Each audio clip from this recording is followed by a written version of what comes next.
gente entender que existe a violência psicológica, existe a violência patrimonial, existe a violência moral, e fazer com que isso seja expandido para todas as mulheres, né? Porque o caso da Mariana mesmo, ela foi violentada em diversas esferas, assim. Ela foi violentada pelo estuprador, ela foi violentada pelo judiciário, ela foi violentada pela mídia, pela sociedade, enfim. E não foi só a violência sexual que ela sofreu, né? As consequências psicológicas que esse ato trouxe para a vida dela, provavelmente perpetuará o resto da vida dela. E a gente não tem consciência disso. Isso é porque ela é uma mulher branca, de uma classe favorecida, que tem a visibilidade. E eu fico pensando, se a gente invalida isso com uma mulher assim, eu fico imaginando das mulheres periféricas, né? Como que a gente vai fazer entender que, sim, seu marido pode te estuprar, o seu marido pode ser violento, apesar de você achar que ele é um bom pai, porque ele não deixa faltar nada, que não é a grande maioria dos casos. Enfim, e isso me preocupa bastante, porque foi a questão que a Vanessa colocou. A gente está colocando uma individualidade acima do movimento, que é o que o feminismo liberal faz. E que é um grande problema, né? Eu costumo dizer que o feminismo liberal, ele é o filho do patriarcado que deu certo, porque é exatamente o que o sistema quer. Ele quer deixar a gente acreditar que a gente está ganhando visibilidade, que a gente está alavancando o movimento, quando na verdade a gente só está reforçando uma estrutura que já existe e dando mais material e mais conteúdo para que eles se estruturem melhor. Aquela velha história de que o opressor, ele ganha força quando o oprimido está ao lado dele, né? Quando tem o oprimido infiltrado. E é isso, enquanto a gente achar que é uma luta individual e não uma luta coletiva, a gente vai ficar parada na mesma situação, a gente vai ficar discutindo num ciclo vicioso sem nenhuma ação efetiva, nenhuma ação prática, né? Eu vejo muito isso com relação às redes sociais, por exemplo. Estava fazendo uma análise sobre o fato de que o movimento feminista, ele ganhou uma visibilidade com o Instagram, por exemplo, o Twitter, enfim. Mas o quanto essa visibilidade, ela de fato fortalece o movimento? Porque na minha visão, não adianta você ser bombardeado de conteúdo se você não tem um movimento de reflexão e de transpor aquilo que você está estudando e está enxergando, observando para a praxis, sabe? Não adianta nada você sair com frases prontas da Frida, consumir materiais de uma maneira passiva, porque isso não traz nenhuma mudança efetiva para a gente. Pelo contrário, né? A gente acaba prejudicando o movimento em certo grau. Eu acho que é muito, muito, muito importante a gente sempre bater nessa tecla do feminismo liberal.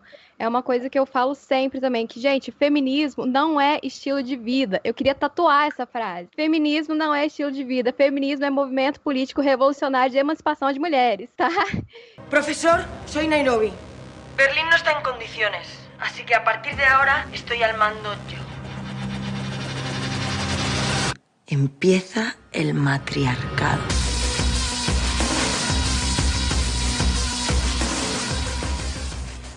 Então, eu acho que a gente tem que bater sempre nessa tecla, porque o feminismo liberal, ele tá cooptando muito o movimento. Então, assim, ele vai propor uma ideologia para a mulher em que ela vai realizar todos esses desejos que foram reprimidos na gente desde criança, né?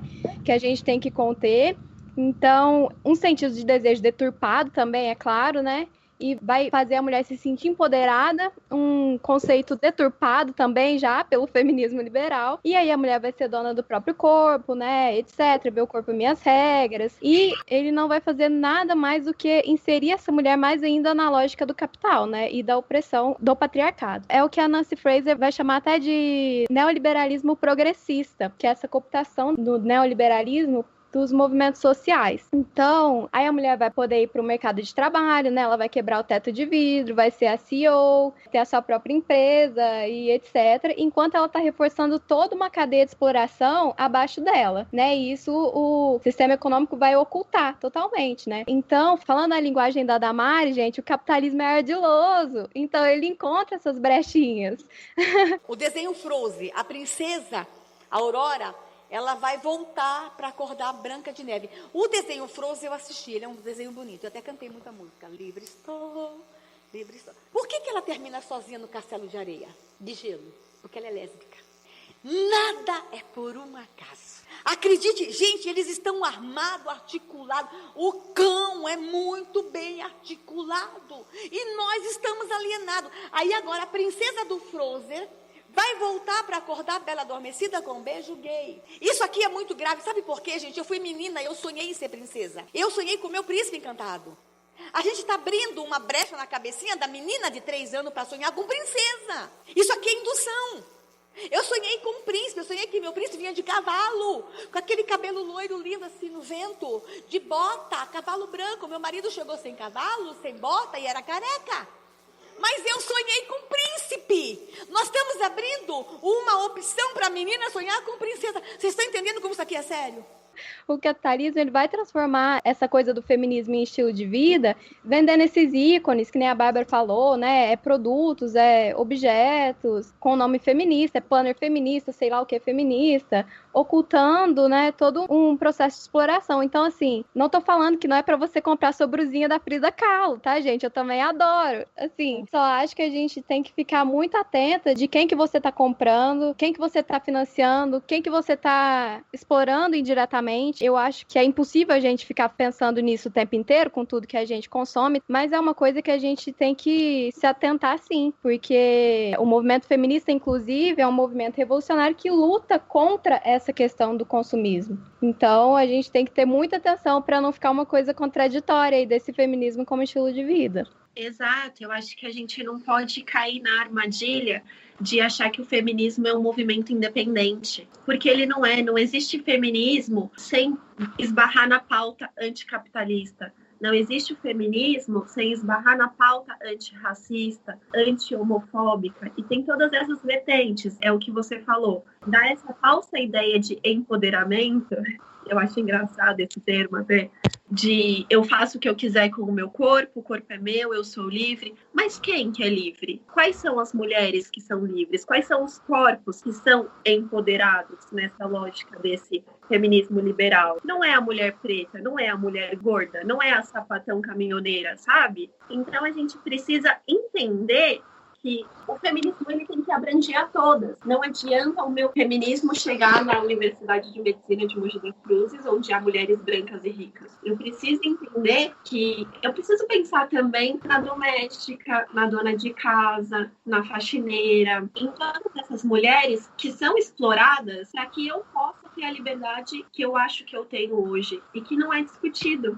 Infelizmente, não é discutido dentro do próprio movimento, que é um grande problema. Porque você cria essa falsa sensação de poder mesmo, né? Quando, na verdade, você só está reforçando essa estrutura capitalista e exploratória. Eu vou voltar atrás, assim, na primeira fala da Vanessa, que ela fala de uma estrutura que alimenta os homens. E aí eu, no meu lugar de fala de homem hétero e branco, eu vi essa estrutura na minha vida, assim. Eu acho que a minha sorte aí, é uma coisa que eu penso muito e até falo com minha terapeuta sobre, é que eu fui um homem criado só por uma mulher. Eu fui, desde bebê, morei só com minha mãe, e aí eu acho que eu tive a perspectiva feminina. É lógico, minha mãe, trabalhou a vida inteira, se virou, foi uma mulher fora da curva, assim, pra época dela, mas ao mesmo tempo eu acho que eu ainda, assim, cresci com um machismo estrutural dentro de mim que eu demorei anos pra superar, assim. E assim, eu digo anos pra superar, porque me abrindo, é a verdade, até uns 20 anos eu namorei e fui machista pra caramba com minha namorada na época, em vários momentos eu era um homem adulto. E é isso que os meus amigos homens precisam entender quando vêm argumentar, vêm relativizar. A gente viveu, é muito difícil um cara que com 20 anos era desconstruidaço, e nós da nossa geração vivemos isso, fomos machistas pra caramba, somos ainda e temos que aprender todo dia e ouvir, e não ficar tentando discutir e argumentar e ficar usando argumentos jurídicos e etc. para aceitar essa situação de desigualdade, né, criada por toda essa estrutura que vocês estão falando, que você falou, Vanessa, essa estrutura que alimenta os homens, a gente, né, principalmente pessoas como eu, assim, brancos, héteros e tal, que tá num outro patamar social que a vida nos favorece num nível que a gente não precisa se preocupar com coisas que pessoas perdem o sono com, né? Tipo, como se vai se vestir em tal lugar. Porque senão, cara, coisas que eu nunca vou viver. E é esse exercício que eu acho que os homens precisam fazer, né? Entender esse patamar que a gente tá pra começar a agir efetivamente pra lutar contra. Beleza, cara, se a lei pode passar pano por algum momento, cara, é inaceitável. É um negócio inaceitável. A gente precisa realmente desestruturar esse sistema e colocar em pé de igualdade. Essa é a minha visão do feminismo, né? Colocar em pé de igualdade, assim, a sociedade, porque hoje não dá, né? O homem em toda essa estrutura sempre vai se dar melhor. Tipo, você nasceu mulher, pronto, você já perdeu em N sentidos, sejam psicológicos, sejam qualquer coisa, né? Vocês podem falar melhor do que eu aí. Mas enfim, era só isso que eu adorei o seu comentário, Van. Se te consola, principalmente a nossa geração, muitas mulheres também eram machistas nessa idade. Eu fui muito machista na nossa adolescência aí, de achar que eu era diferentona porque eu não tinha essas frescuras. De, não tem esse mimimizinho, comigo não tem frescura. E aí falar da roupa da coleguinha, e aí ridicularizar a coleguinha, mas também olha como é que vem pra escola, também olha o decote que usa, depois vai lá com aquela asinha, né, aquela coisa de ciúmes, em tudo em cima de homem, né, aquela estrutura que você cresceu na mesma escola que eu, uma coisa nojenta, aquela coisa elitista que a gente vive em torno de coisas fúteis, enfim. A questão é, quando você consegue olhar no espelho e falar, não é assim, não tá legal, eu preciso me questionar, eu preciso questionar o meu círculo, e eu preciso mudar, eu preciso quebrar padrões, cara, já é um puta começo. Eu passei por isso também, meu marido passou por isso, você passou, assim, é sinal de que é possível dar certo, a gente só precisa espalhar essa corrente, porque senão a gente não vai sair do lugar, não adianta. Era exatamente isso que eu ia falar também, que a Raíssa falou, Léo, porque assim, você disse que foi criada uma estrutura machista e tal, mas nós também somos criadas nessa estrutura machista. Nós também temos que nos desconstruir todos os dias. Às vezes eu também me pego hoje falando coisas machistas ou pensando numa lógica machista. É uma desconstrução que eu acho que a gente vai ter que fazer pro resto da vida, porque, né, tá realmente desde criança. Mas é lógico que os homens vivenciam isso de um jeito diferente, porque os homens são justamente quem perpetra essa estrutura, né? Então, o que acontece? O homem, desde cedo, ele é criado para não saber diferenciar violência de amor, para começo de conversa, resistência de consentimento. Por exemplo, o cara é rejeitado, ele pensa, não, mas ela tá fazendo charme, né? Isso daí é com doce e tal. Simplesmente porque a maioria dos homens não consegue conceber essa ideia de que eles podem ser rejeitados, de que a mulher tem os seus próprios desejos, né? Eles não conseguem conceber esse fato de que os desejos femininos não estão sujeitados aos desejos deles. E isso vem principalmente da educação que a Raíssa falou também, de uma educação pornográfica que os meninos recebem. Eu acho que a luta contra a pornografia, ela tem que ser uma das principais lutas do movimento feminista, porque ela é um dos grandes responsáveis por essa coisificação da mulher, por essa naturalização da violência mesmo.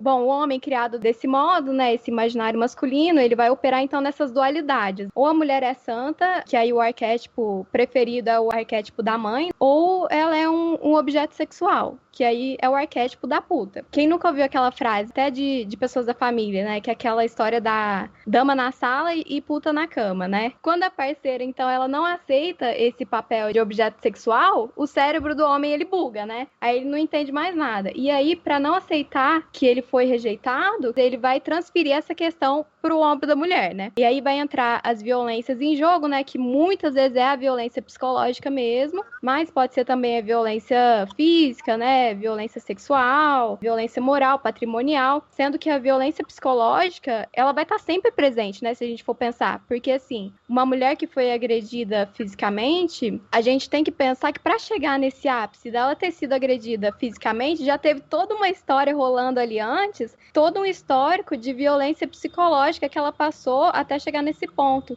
Então, a violência psicológica ela é uma coisa que vai perpassar do início até o fim dessas relações conflituosas, digamos assim. Mas ela pode também aparecer individualmente, né? Só a violência psicológica mesmo, que é esses relacionamentos abusivos, enfim. E quando você falou, Vanessa, da educação sexual dos homens, há um tempo atrás eu fiz essa provocação no meu perfil, que essa de certa forma, a mesma educação sexual que os homens recebem, em sua maioria as mulheres recebem pelos homens. Eu abri uma caixinha de pergunta e perguntei: com quem você aprendeu a transar? A maioria dos homens, a maioria, né, não estou totalizando, mas a maioria dos homens aprendeu com pornografia. Que não tenha sido o pai que